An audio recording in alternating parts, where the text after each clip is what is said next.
Guys, we got something big going on at the shop today. Finally shaved. I'm just kidding. That's not what it is, but I'm very happy to not have a beard. You ever see tattoos, sleeves with a blackout background? Not the blackout tattoo, but the whole background's black. It has some images and wonder the process of how to do it. I used to all the time. I thought it looked sick. I love heavy blackout tattoos. That's what we're doing today. That's what we're starting. So my client came in, she has some roses up here with a little blackout background. We want to turn it into a sleeve. So I'm going to walk you guys through kind of my thinking on doing sleeves with blackout backgrounds. All right, so this is the design, this is the concept. Let me walk you through the thinking. She has two small roses on the top. A lot of times with these sleeves, with the blackout background, I like to do a large scale image. Let's say, we're doing flowers here. So I would do a large flower, typically at the top, and maybe smaller ones as it comes down. She already has the small ones at the top, so I'm gonna try doing some big ones on the lower part of the arm. Now, I don't like necessarily when they look like stickers, meaning like you just kind of plop a flower and then black everything out. I like when they're disappearing in and out of the black background, almost like they're falling into the shadow, peeking through, hitting some light. So that's more the style that I'm gonna be going for. You can see in these, there's a very obvious white point in the rose. It's kind of that top half, right, coming towards the light. And then as it comes down away from that spot, it gets darker, kind of fading into the shadow. So that's what we're gonna try to accomplish. Step one of pulling this look off is gonna be implementing the flower. And actually the last thing we're gonna be doing is the blackout, unfortunately, because it's my favorite part. I'm so excited to get to the part where we just get to black everything out. So let's get into it.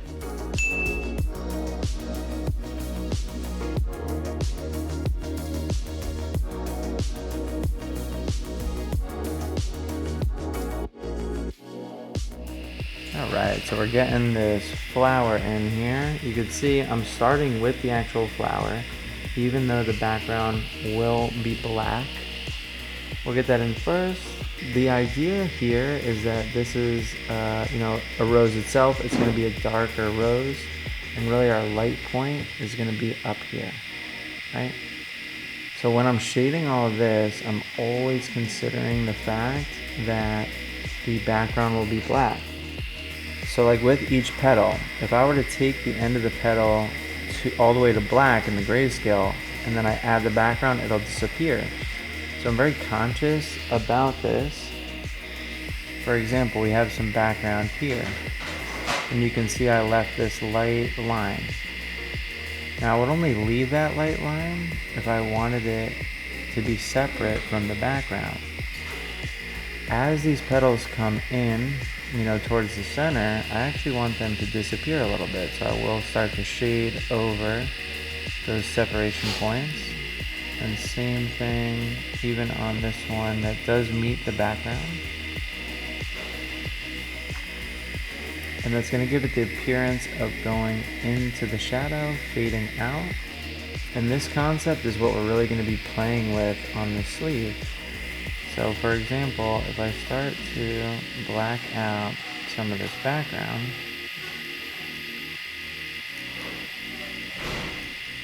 you can kind of get a sneak peek of what I'm talking about. So you can see there's still separation created from the petal in the background. Now, as I told you guys before, I want the appearance of it coming in and out of the shadow in the background. And the closer I match the subject matter to the background, the more it'll fade, right? So the darker I make it. So if I start to eliminate some of the separation point, it now starts to merge with our background. And that's how we're going to be creating that effect of the flower disappearing into the background, which I think is one of the coolest effects that you can produce with a black background. And you see that, right? And we're going to only have the true effect when we really get the solid black background in there. But I think it's so important to always be conscious of the background, right? We've seen that in other designs. If we have a light background, we can make our subject matter a little bit dark if we want it to pop, and vice versa. If we want our image to start fading into the background or merging with it, we just make it the same tone, right? So I'm going to continue on with getting these flowers done. I'm just using the 3RL. This is an 08, and then I have a standard out as well. I feel like roses have a lot of soft variations in the petal, so I do like to create that movement or those folds with the 08, and then I'll use the standard to kind of add the value. Similar to my typical method with the standard 3RL and the mag, in this situation, the standard 3 takes the place of the mag, right? So I kind of get my details and my tones in with the bug pen, and then I just kind of bump up the contrast and value with the standard. But I really want this rose to appear as though it's coming out of the background. So I'm going to make sure where the petals go down, kind of like where there would be a stem, it's going to be dark. So it's all going to have this like black to light fade. I think it's good to go into these style sleeves with a plan. I feel like when I first started doing them, I didn't have much of a plan. My plan was do main subject matter, blackout background. But I didn't really think about how the background would interact with the main subject. And then I would try to figure it out in the tattoo, and I wouldn't always be happy with my results. So I think having a good plan going in can really help. The black background is very, bold. It's a bold move. So when you're doing something like that, you want to make sure you kind of have a plan, especially if you're new with that. I'm also being conscious of my value and tones in the main subject, because anything that I make solid black in here is going to match the background, right? Kind of what you're doing with that is you're saying it has the same depth or the same distance. So if I make something too dark, it may look too far back. So the simple version of that is I'm not really making many things solid black in the main subject. Later I might come over with a big mag to enhance the fade out effect, but it's mostly like dark grays, kind of staying in the middle of the grayscale.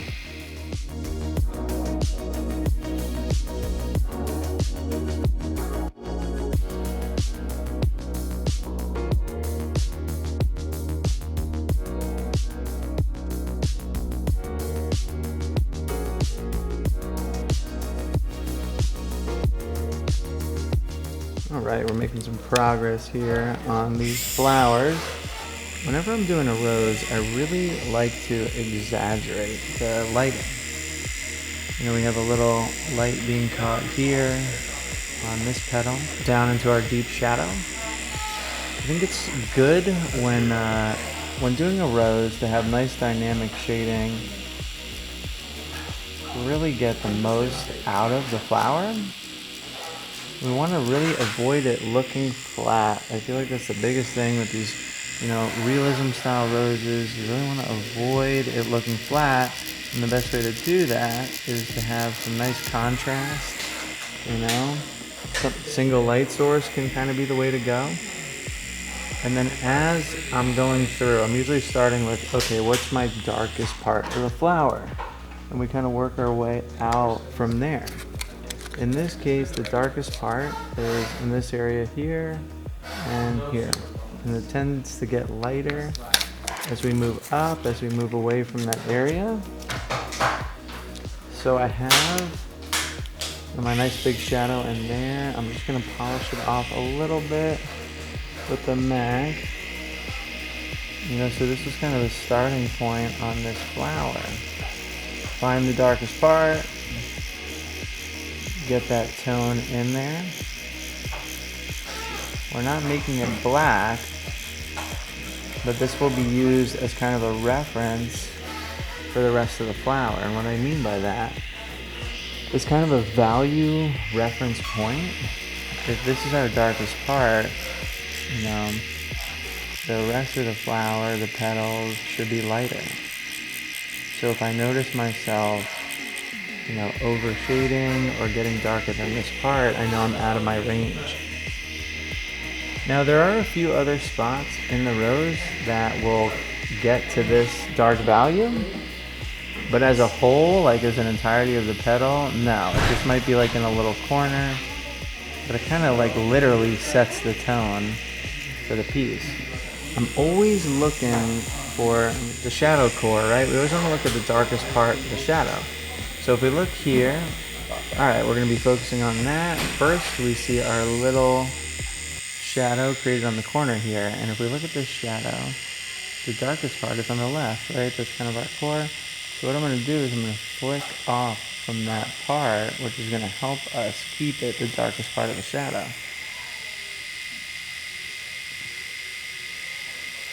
This is going to help direct our fade.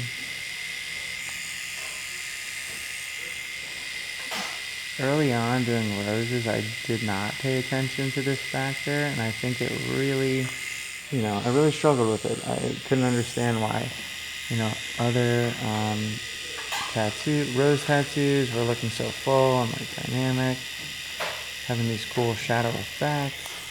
I was not paying attention to the darkest part of the shadow. So we get that in there. Now we want to make this look curved. If you look at the tips of the petals, the darkest part is on the bottom. So that means we're going to flick up, help produce that round effect.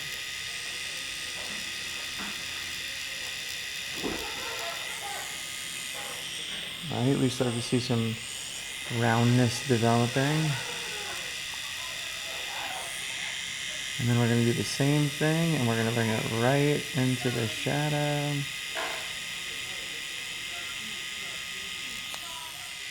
If you look really close, there's actually like a little gap, almost like some reflective light on the bottom there, right? We start to see that roundness developing.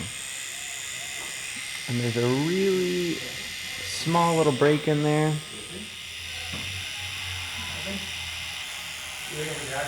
Cool. We're going to move our way to the left.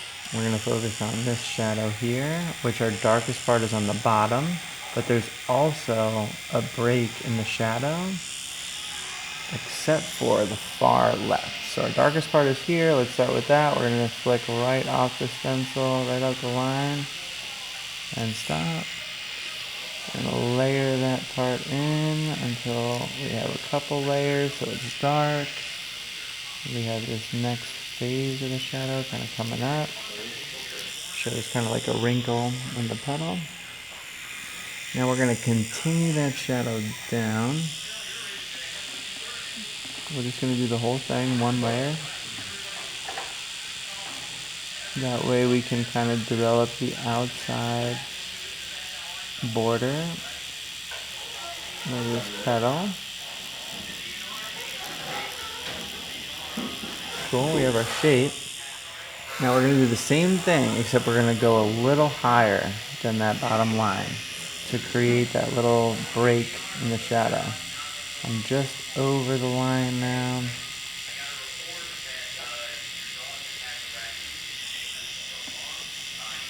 I'm using my thumb to make sure I don't go too low. I'm kind of bouncing off it like a bumper.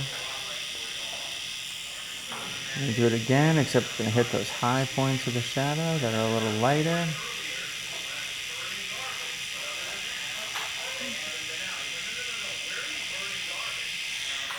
Make this little indent here. And now I'm just going to kind of extend in the direction that some of these shapes are going in. Right?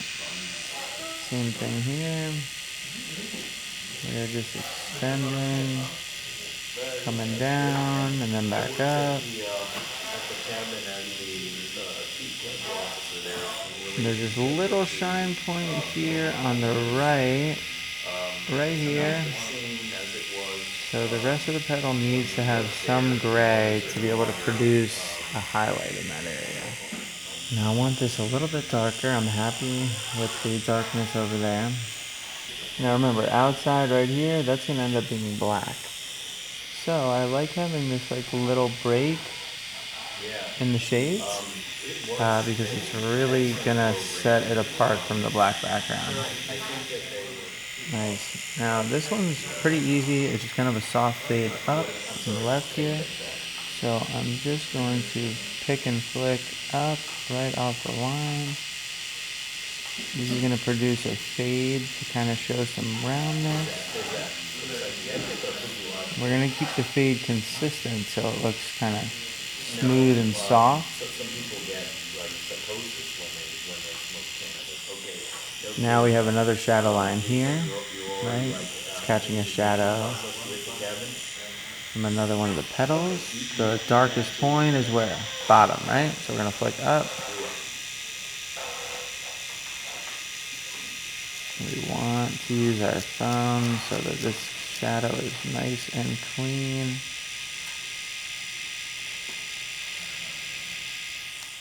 And then it gets darker as it goes lower. Kind of helps shape the inside of this petal. Now there's a break on the top. There's another break on the top. So we do have some good definition of this top area because this part is all black. So I don't mind defining that. And instead of just the pick and flick, I'm going to do more of a pendulum back and forth. And this will create a line. So the pick and flick gives me a fade, right? Flick, flick, flick, right? Fade. But if I do more like this, where I'm not flicking up, it almost produces a line on each side. So it gives me that break point at the top. And now I'm just going to cross hatch that a little bit because I do want the break point at the top. So I'm keeping the same depth back and forth, same depth back and forth. When I'm doing the fade, I'm starting deeper with the pick, and as I flick, the depth shallows, producing the fade. But this will give me that line at the top. And now I'm going to go over the whole thing because it's all in shadow. I'm going to go right over the break that I've created because it's not a highlight, it's just a break. Cool, we're looking pretty good there.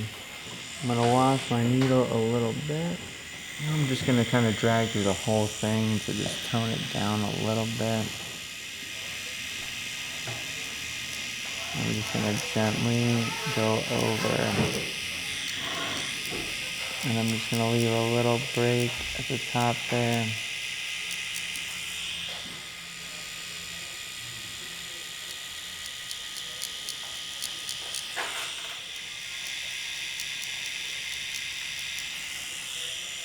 Just to tone it down a little.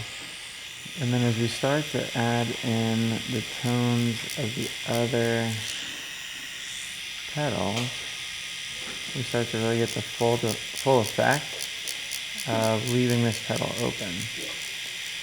Right, the darks that are surrounding it help kind of make it pop. And then we're really going to see it when we get that black in the background. But having those little breaks left on the outside will help create some separation between the background, and especially since we're up at this top flower that is in front of this bottom one, it's going to be nice to have some breaks. No part of this flower should fade into the background because it's in the forefront. So that being said, the main things that I'm trying to pay attention to in this rose is where the darkest parts are when I'm doing the shadows, because all these petals are creating shadows on top of each other. Where's the darkest part of the shadow? And making sure that stays accurate. It's really going to improve the effect on these drop shadows.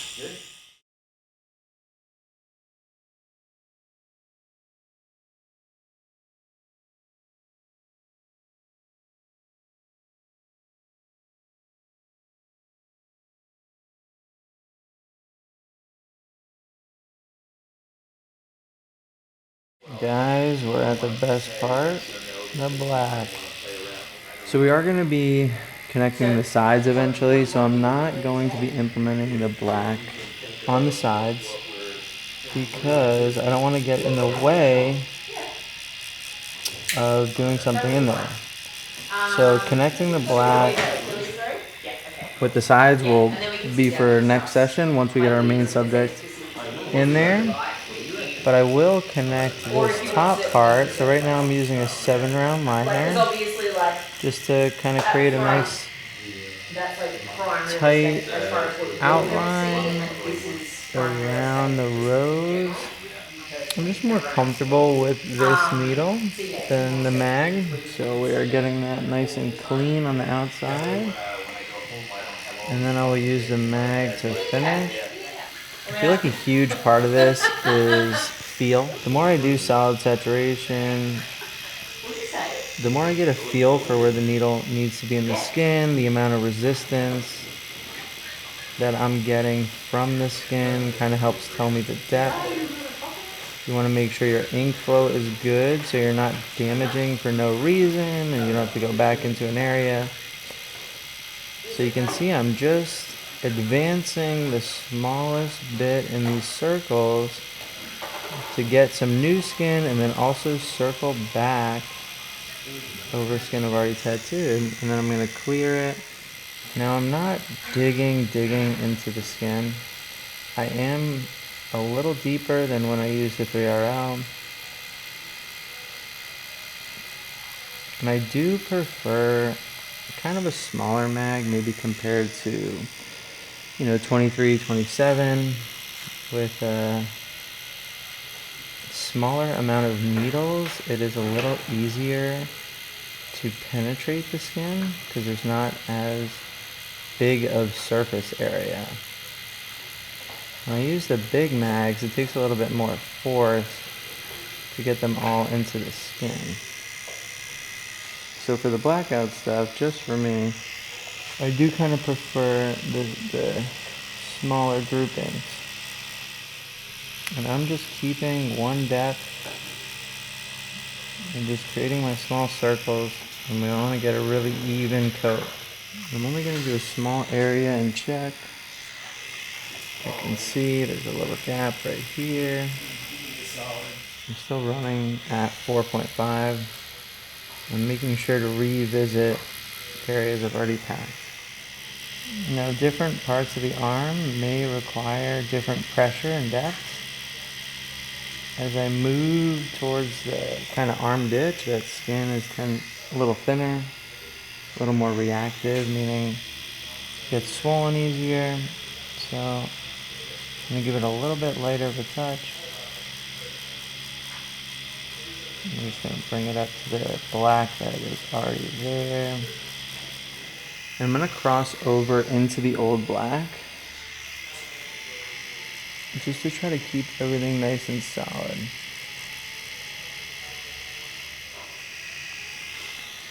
I think when doing blackouts, it's good to keep the surface as clean as possible. You're going to experience, blood and body fluids rising to the surface, and as they do, your needle is going to absorb some of those, which could dilute the ink. So I like to work in these small areas, wipe away, grab some new ink. If I'm going for long sessions of blackout, you might even see me put out a new cap of black, all the dipping back and forth in it. Sometimes it's nice to just have a clean cap. Definitely a good time to be using the ointment to help control the different fluids on the skin, whether it be blood or ink. The ointments can help kind of keep them in their place. Cool, so I have my first kind of pass the black. I'm going to, if any will come out, get some green soap on there. This is going to kind of help me show if there are any light spots. They're looking pretty good. I think I'm going to run a little bit in here. Over here looks good. We just want it to look nice and consistent. Putting a little bit of soap on it can really bring the light out, and you can see if there's any areas you need to hit. We're just going to come up the middle here, and we're looking pretty good. It is so important, even if you're super comfortable with packing black, to check it, to make sure. It's a very repetitive motion. No one is perfect. You're going to miss little spots, so you want to make sure you go back and get them. A lot of times if I'm revisiting a spot, I might even try to hit it at a different angle than I originally did, especially in these spots on the arm that bend, which we're right in that spot.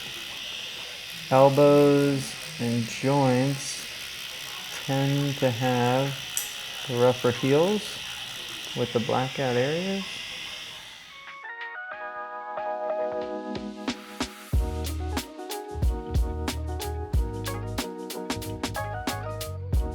Guys, we did it again. Another successful tattoo.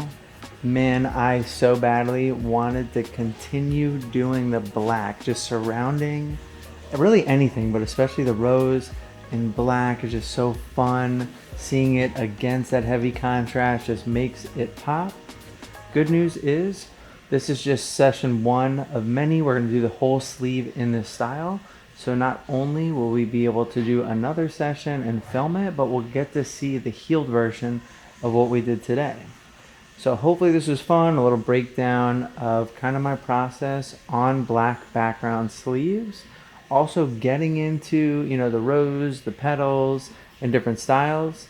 I know I didn't go through the whole thing. Guys, let me know if you'd be interested in me doing kind of a tutorial on roses themselves. I know it's something very common in the industry. It comes up a lot with tattoos.